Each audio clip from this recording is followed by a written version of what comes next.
আবু লাহাবকে খবর দিয়েছিল যে আপনি মারা গেছে, তার ঘরে একটা পুত্র সন্তান দিয়েছে উপরওয়ালা।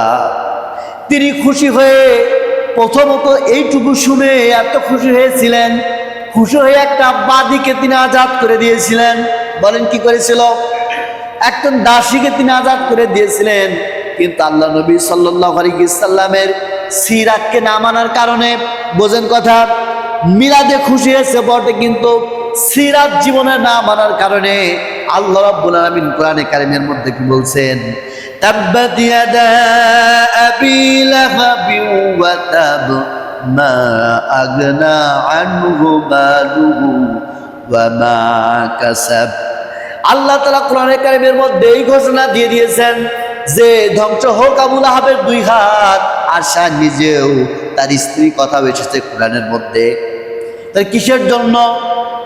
সিরাত না মানার কারণে। আরো দেখেন, এই যে আল্লাহ নবী সাল্লাল্লাহু আলাইহি ওয়াসাল্লাম যখন জন্মগ্রহণ করলেন,